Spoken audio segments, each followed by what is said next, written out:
A journalist for The Atlantic reports he was put on a group chat with several high-ranking White House officials, and he received several messages discussing plans to bomb Houthi targets in Yemen. A spokesperson for the National Security Council tells CBS News these messages appear to be authentic. And lawmakers on both sides of the aisle are weighing in on this controversy. House Minority Leader Hakeem Jeffries is calling for an investigation into this. And when asked if National Security Advisor Mike Waltz and Defense Secretary Pete Hegseth should be disciplined, House Speaker Mike Johnson told reporters, quote, no. Let's bring in our CBS News senior national security correspondent Charlie D'Agata now for more analysis on this. He's following everything from the Pentagon. Charlie, good morning to you. What are the national security and potential legal implications of this, if you can hear me, Charlie? Yeah, I just got you, Errol. Thank you. Well, listen, by the way, they're just running some tests in the back. You hear these explosions going on in the background. There's another one. Okay, so before we talk about national security, we got to talk about the protection of forces in the field, because, you know, when they talk about target acquisition, right, or sequencing, something that wasn't really included in that article for obvious reasons. This is an experienced security journalist, and he's not going to let that information out.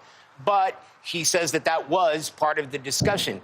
Then you're talking about pointing out which targets are going to be taken out first. And it's important. It's not just military gobbledygook, because the first thing you do in a widespread bombing campaign like the one launched last week against the Houthis is you disable the enemy's ability to strike back, right? So you look for launch pads, you look for drone launch pads, you look for missile launch pads, you go after command and control, all of which we learned after the fact, which is how it's supposed to happen. The media finds out what was the target sequence, what was the battle plan, and then you find that out. As it's happening, you can understand how dangerous this can be to fighter pilots and their aircraft. More importantly, to stretch it out to a national security concern, if anybody else who had more capability than the Houthis, for instance, Iran or China or Russia, were to be able to access that kind of information, well, then you've just given them the U.S. tactics, right? The U.S. battle plan.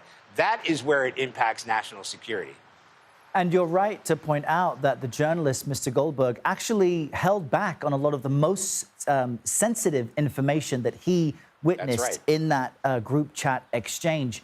So considering all this, then, National Security Advisor Mike Waltz is the person who allegedly added Mr. Goldberg to the chat.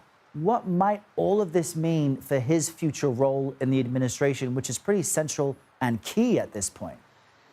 You know, it's a good question, because the White House came out and said that President Trump, the White House spokesman came out and said President Trump still supports his national security team, including Mike Waltz. But listen, there's going to be a lot of attention specifically on him. As we pointed out in our reports, there are about 18 people in that, right?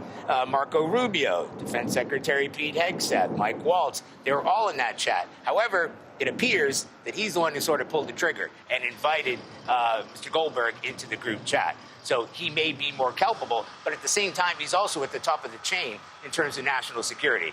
Those questions will be asked today, and I think he, in particular, is going to face a lot of heat because of his involvement in this particular chat group. Yeah. All right. Charlie D'Agata joining us from the Pentagon this morning with important perspective. Charlie, thank you.